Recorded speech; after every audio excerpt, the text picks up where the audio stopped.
Nous sommes à notre rendez-vous hebdomadaire de compte-rendu du Conseil des ministres, qui a été donc présidé par son Excellence, Monsieur le Président du Faso. Il s'est tenu de 9h à 14h40. Le Conseil a délibéré donc sur les dossiers inscrits à son ordre du jour, entendu les communications orales, procédé à des nominations et autorisé des missions à l'étranger. Au titre des délibérations et sous l'égide du ministère des Affaires étrangères, de la coopération, de l'intégration africaine et des Burkinabés de l'extérieur, le Conseil a adopté un décret portant classification et organisation type des départements des missions diplomatiques et des consulats généraux du Burkina Faso à l'étranger, conformément donc à la volonté du président du Faso, qui s'est engagé dans son programme de société 2021-2025 à poursuivre une politique étrangère cohérente, dynamique et stimulatrice pour le développement économique et social du Burkina Faso. L'adoption de ce décret donc permettra à notre pays de mieux organiser et déployer donc sa diplomatie. Je dois dire que notre pays compte à ce jour 37 missions diplomatiques et 15 consulats généraux dans le monde. Au titre du ministère de l'Économie, des Finances et du Développement, le Conseil a adopté 6 rapports, dont 3 sont relatifs à des autorisations de ratification par ordonnance de 3 accords de financement. Ces accords de financement sont d'une part relatifs à un accord de financement signé le 21 mars 2021 entre le Burkina Faso et la Banque islamique de développement BID, d'un montant de 27,96 millions de dollars US au profit d'un projet de renforcement des soins de santé primaires pour l'amélioration donc de la santé et de la nutrition au Burkina Faso.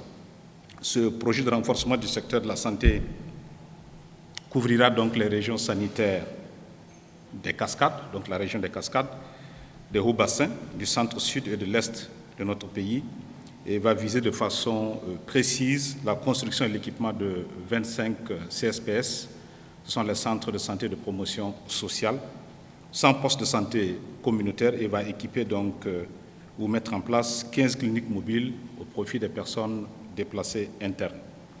D'autre part, comme je l'annonçais, ces accords de financement sont également relatifs à des conventions de crédit conclues le 16 avril 2021 entre notre pays et l'Agence française de développement, AFD, d'un montant total de 17,71 milliards de francs CFA au profit donc d'un projet du PADCT, c'est le projet d'appui au développement des collectivités territoriales, et au profit d'un projet dénommé Securagri, c'est-à-dire donc projet d'amélioration et de sécurisation donc de la production agricole.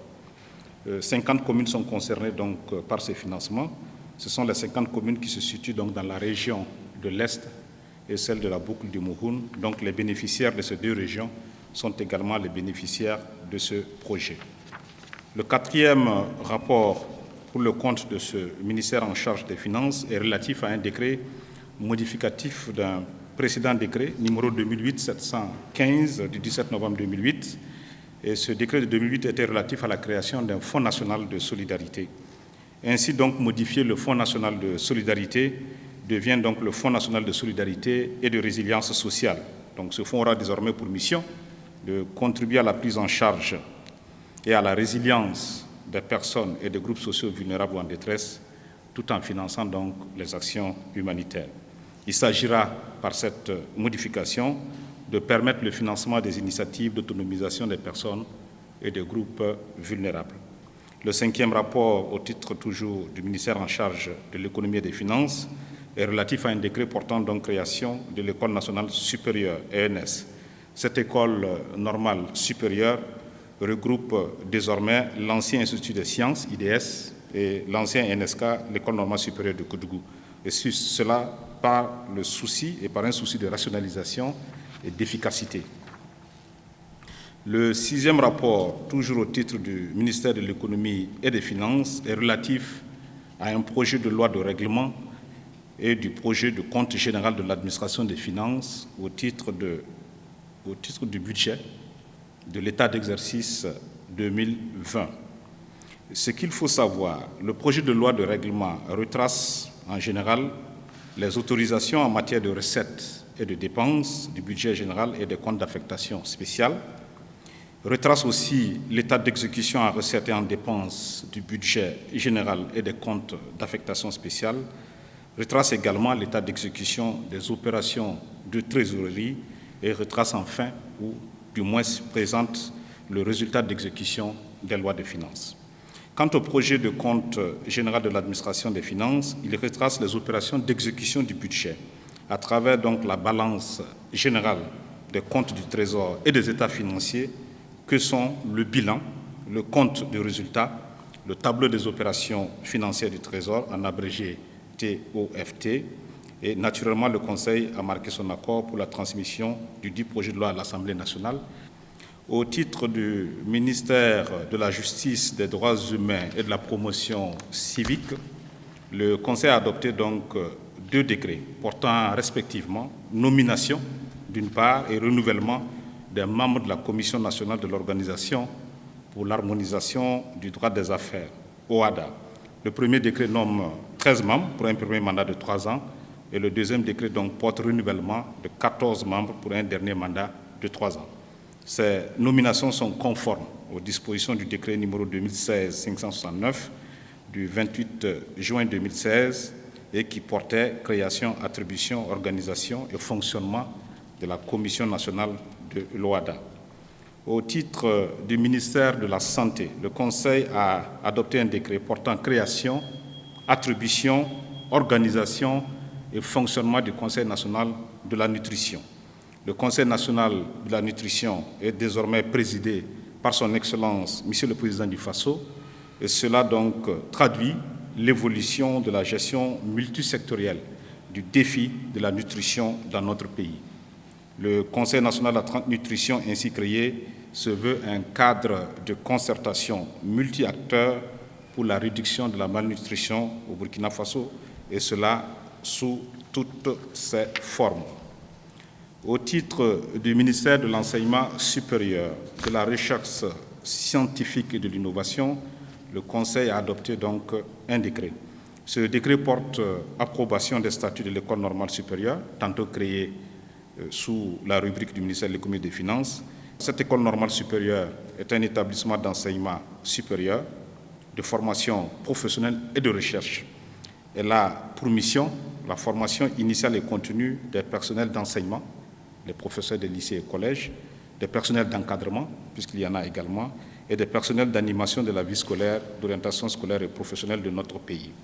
L'adoption de ce décret permet de doter à l'ENS donc des statuts afin de se conformer au décret 2014-612 du 24 juillet qui porte donc statut général des établissements publics de l'État à caractère scientifique, culturel et technique.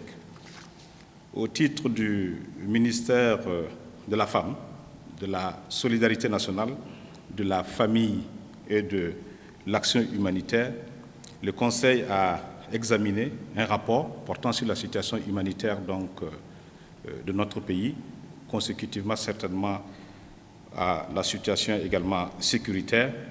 Le Conseil a noté que 237 078 personnes déplacées internes ont été enregistrées au premier trimestre 2021, faisant passer donc le nombre de personnes déplacées internes PDI de 1 074 993 personnes à la date du 31 décembre 2020 à 1 312 071 personnes à la date du 30 juin 2021. Ils se répartissent comme suit, donc pour ces 1 312 000 déplacés, nous comptons 16,30% environ d'hommes, 23,4% de femmes et 60,55% d'enfants. Donc la majorité des personnes déplacées internes sont constituées donc d'enfants. Alors, le rapport a indiqué que face à cette situation, une distribution de 30 000 tonnes de céréales ont été faites depuis le 21 mars 2021 et a permis de toucher environ 848 925 personnes, dont 436 302 personnes déplacées internes et naturellement d'autres groupes de personnes vulnérables. Par exemple, les personnes victimes de catastrophes naturelles, ils étaient 143 525 victimes à avoir bénéficié donc de cette distribution de céréales.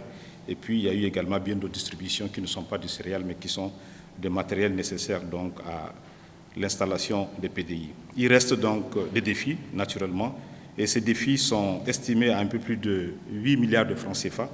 Et le président du FASO a instruit donc que toutes les diligences idoines soient prises afin donc de prendre en charge ces défis.